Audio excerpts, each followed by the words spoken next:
Hey guys, Greg here on the Vinyl Rundown. So, you guys know I hit the thrift stores a lot, and I did it once again this week. Every Friday after work I hit a couple of thrift stores. Last week I brought home 10 records that were kind of so-so. Today I got a little luckier. I brought home 4 records I want to show you today, and actually something pretty cool happened. What's the best thing that could happen to you at a thrift store in terms of records, right? Most of you are going to say, oh, I found one of my holy grail records that I've been looking for forever. And yeah, that's cool, but this is a little better.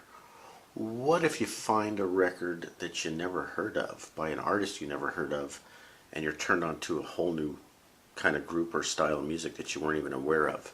I think that's an even better event to happen to you at a thrift store. So that's what happened yesterday, and I'm going to show you that first record. So El Chicano is the group, and the title is Viva Tirado. And I looked at this thing, flipping through the records, and I thought, okay, the cover's a little interesting. The typed font and everything with this sort of bloody, drippy look looks kind of interesting. But I had no idea what this record was. I just knew it was Spanish language, so I figured, okay, I'll check it out. I flip it over, and the very first thing I see is Cantaloupe Island by Herbie Hancock. So based on that, I'm buying this record. It's got a version of a great Herbie Hancock song. You probably can't see it. Let's see. Over here, Herbie Hancock, Cantaloupe Island.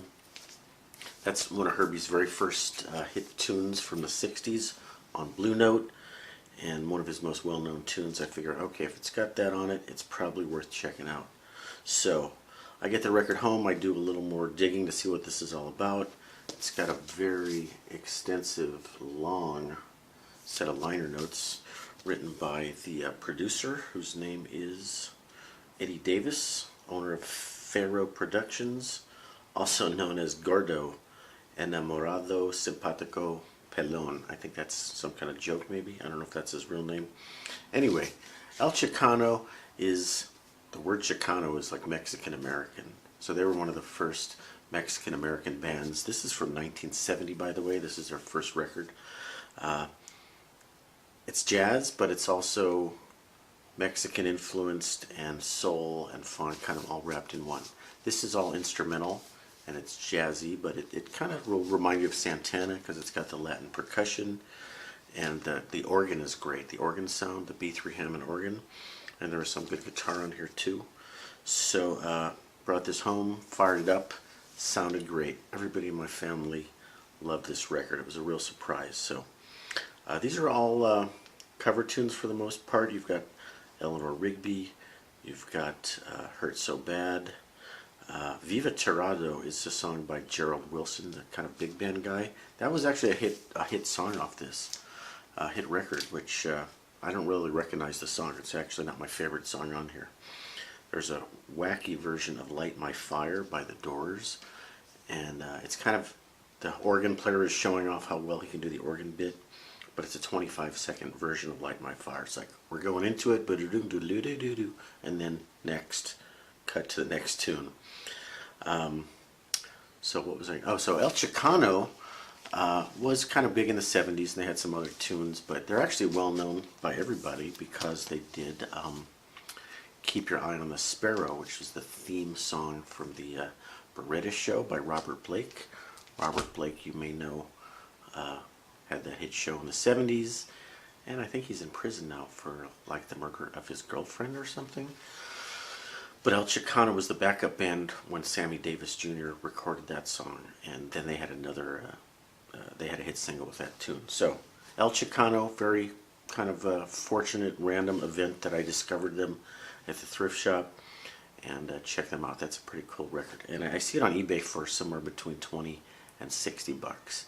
So I did check eBay before I bought the record, not to see if I could resell it, but I'm standing there in the store, I check eBay saying, okay, if it's being sold for $1, I'm probably not going to get it, but if it's being sold for, you know, 10, 20, 30 bucks, it's probably desirable.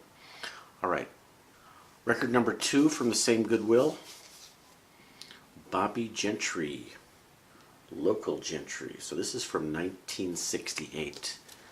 So Bobbie Gentry, I haven't really thought about in a long time. She had this big hit in the 60s, 1967, called Ode to Billy Joe, that put her on the map. And this record, Local Gentry, was kind of sort of a follow-up to that. This is from 1968, and she actually made 2 records in 1968. This record and another one on the back, if I can show you, called Delta Suite. That record, I heard a thing on the radio last week, and all of a sudden Bobbie Gentry's kind of, people are more aware of her because Mercury Rev just came out with sort of a remake of this other record, Delta Suite, with a bunch of great vocalists on it, like Lucinda Williams and maybe Shelby Lynn and a bunch of different female vocalists. So both these records, kind of all her whole thing was, she was a great singer-songwriter, but she wrote these songs about sort of southern, if you know of southern Gothic, like William Faulkner and Flannery O'Connor, the whole thing about small town country, good country folk, and there might be some weirdness going on when you kind of dig into the personalities of these characters in the South. So here she's got a song called Ace Insurance Man and Casket Vignette, so a song about the local funeral director. These are like kind of little funny vignettes about people's personalities and weird stuff going on in their lives. So Bobbie Gentry, Local Gentry, and check out this great 60s outfit. I mean, that's amazing, right? So those are 2 records I got at the first thrift store.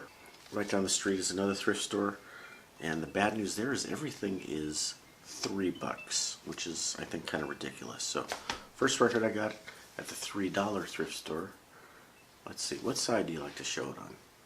Herbie Mann, the jazz flute player, live at the Whiskey A Go-Go. That's from 1969. Herbie Mann, to me, he's kind of a mixed bag. This song, like a lot of his records, are just a lot of noodling around. So each side on here is a 15-minute song. One is just 2 chords over and over, and everybody takes a solo. The other side is 12-bar blues. Everybody takes a solo. Miroslav Vitu on bass, who you might know from Weather Report, and Roy Ayers, the pretty interesting vibes player. Actually, Roy Ayers is his solos are pretty interesting on here. But the real reason I got this, the real reason I would pay $3 for a record that I think is only worth $2, is because the great Sonny Sharrock, guitar player. Watching the VC a couple weeks ago, somebody, I can't remember who, maybe I'll edit it in, somebody showed a Herbie Mann record and mentioned that Sonny Sharrock was playing guitar on there. And I thought, oh, I got Herbie Mann records. I didn't even know Sonny Sharrock was on there. Sonny Sharrock is this pretty weird free jazz guitar player. His solos, I describe them as chaotic, brutal, loud, bizarre, atonal. He doesn't even have notes in half of his solos. He just starts shredding crazy noise, feedback. So I would like to take all my Herbie Mann records and like edit out everything but the Sonny Sharrock solos, and you'd have something pretty cool. Sonny Sharrock kind of faded into obscurity, and then I think in the 70s or 80s he had a little bit of a resurgence. Bill Laswell hooked him up and made some records with him, and then he died, I think, in the 90s. But Sonny Sharrock, the one reason I would buy some of these Herbie Mann records. And Sonny did stuff with Wayne Shorter and Miles Davis, Pharoah Sanders, and then he had some weird solo stuff. So anyway, Herbie Mann, Whiskey A Go-Go, Sonny Sharrock. I had to wait till the very end. I had to go through both sides of the record, and the Sonny Sharrock solo was like the last thing. So check it out. Alright, the last of the 4 records that I got, Goodwill, Freddie Hubbard, First Light. Now, I've mentioned in the last couple of videos that I'm kind of into this CTI label. CTI is Creed Taylor Inc. He's a jazz impresario who started Impulse, the Impulse label, signed John Coltrane, and then in the 70s he came out with this other record label called CTI. Very slick, smooth production on these records. Almost a little too smooth jazz in some of his records, but this is a good find for $3, definitely. and it's got some great players on it. It's got Herbie Hancock, and reading my notes here, my cliff notes, Jack DeJohnette, Ron Carter, a bunch of other great players. It's got a cool version of Uncle Albert by Paul McCartney. The original had a trumpet solo, so kind of fits with the whole trumpety theme. And I think this record won a Grammy for Best Jazz Something. This is from '71.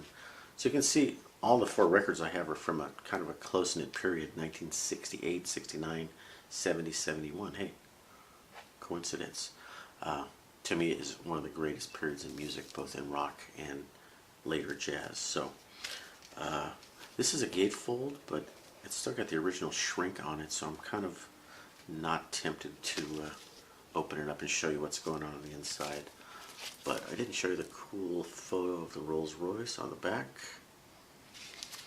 And CTI, always super high glossy, nice photography. I think that covers the latest 4 records I got from the thrift shop. So please consider subscribing to the channel. Let me know your comments. And thanks for watching.